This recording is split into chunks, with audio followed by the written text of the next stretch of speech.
Salam hörmətli tələbələr və riyaziyyat həvəskarları. Mən Ülfət müəllim Şıxəliyev. Bu günləri də yeni və maraqlı bir mövzu ilə qarşınızdayım.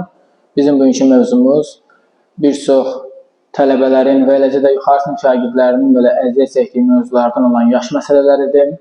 Yaş məsələləri barəsində izah keçməmişdən əvvəl bildirmək istərdim ki, bu məsələləri həll etməzdən əvvəl siz şərti diqqətlə oxumalı və şərtdə bizdən nə istədiyini və açar sözləri nəzərə eləmək lazımdır. Həmin açar sözlər nədən ibarətdir və biz hansı punktlara belə deyək, diqqət yetirməliyik, bunu əvvəlcə bilək. Yaş məsələləri həll olunmamışdan əvvəl biz bilməliyik ki, iki insan arasında zaman keçdikcə yaş fərqi dəyişməz. Əgər mən qardaşımdan 3 il böyüyəmsə, zaman keçdikcə 5 ildən sonra da mən qardaşımdan 3 il böyük olacam. Bu aydın oldu mu bizə? Bəli. Və bundan əlavə, mənim əgər tutaq ki, indi 30 yaşım varsa, qardaşımın tutaq ki, 28 yaşı varsa, 2 ildən sonra mənim də yaşım artır, qardaşımın da yaşı artır. Yəni, burada birimiz böyüyüb, birimiz balaca qalmırıq. Bunlara diqqət eləmək lazımdır.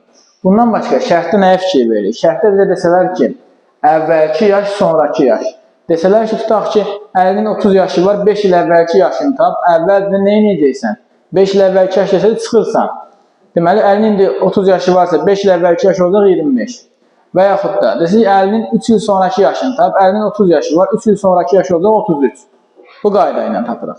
Bundan başqa, şərtdə bizə versək ki, əvvəl doğulsaydı, sonra doğulsaydı, deyir ki, məsələn, şərti belə qoyaq ki, Lalənin 18 yaşı var, o 3 il əvvəl doğulsaydı. Avtomatik 3 il əvvəl doğulanda onun yaşı 3 sayı da artacaq. 18 plus 3 olacaq 21. Desəydi ki, 2 il sonra doğulsaydı, onda onun yaşı azalacaq. Onda 18 çıx 2, 16 yaşı olacaq. Bu, bizim əsas diqqət edəcəyimiz məqamlar bunlardır. Əvvəlki yaş, sonraki yaş, əvvəl doğulsaydı, sonra doğulsaydı. Bu da bizim əsas qeydlərimizdən biridir. Gəlin, burada bəzi misal nümunələrinə baxaq. Məsələn, misal nümunəsinə baxaq ki,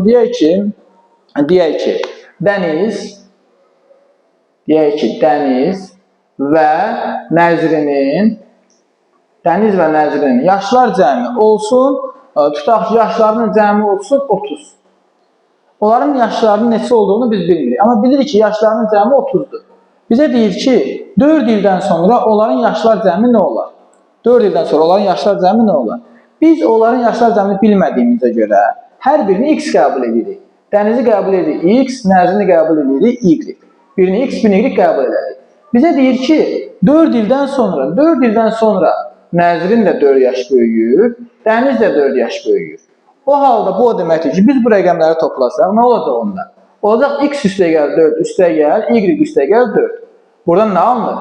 X üstəgəl y üstəgəl nə? 8.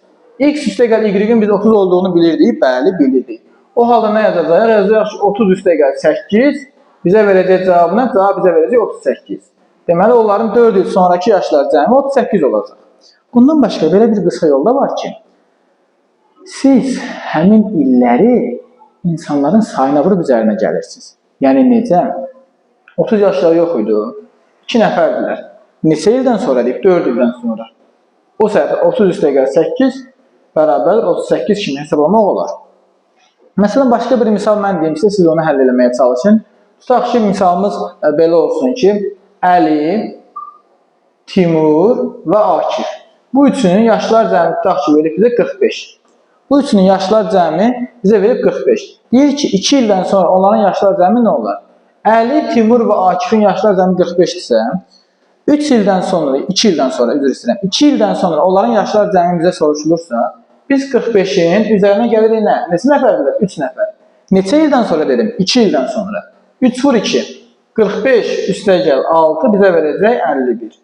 Bu o deməkdir ki, 2 ildən sonra onların yaşlar cəmi olacaq 51. Bu bizim bir tip misal nümunələrindən. İndi başqa bir tipə də baxaq.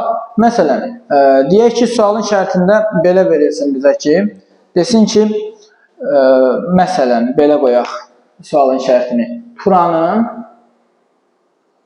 Turanın 14 yaşı var. O 5 il əvvəl doğulsaydı, qardaşının eyni yaşda olardı. 5 il əvvəl doğulsaydı, qardaşının eyni yaşda olardı. Bu məlumatlara əsasən Turan və qardaşının yaşlar cəmini tap. Turanın 14 yaşı var, 5 il əvvəl doğulsaydı, qardaşı ilə eyni yaşda olardı. Və indi bizə bildirir ki, Turan və qardaşının yaşlar cəmini tap. Bu halda Turan indi 14 yaşı varsa, 5 il əvvəl doğulsaydı olardı 14 plus 5, olardı 19 yaşı. Elədir. İndi bu o deməkdir ki, Turanın qardaşının neçə yaşı varmış? Turanın qardaşının 19 yaşı varmış. İndi sənə deyir ki, bu məlumat əsasən Turan və qardaşının yaşlar cəmini tap. Turanın yaşı 14, qardaşının yaşı da 19. Bu cəmdə bizə verir 33. Demək ki, Turanla qardaşının yaşlar cəmi nəyə bərabərmiş? 33-ə bərabər imiş. Uşaqlar, bu tip misalların həllində diqqətli olmaq lazımdır. Və mən maraqlı suallar seriyasının adı olaraq orada yaş məsələlərinə bağlı bir mürəkkəb tipli bir məsələnin izahını verəcəm. O videonu izləməyi unutmayın. İnşallah ki, videosun xoşunuza gəldisə bəyənməyi və kanala abunə olmağı unutmayın. İşiniz avand olsun, hələlik.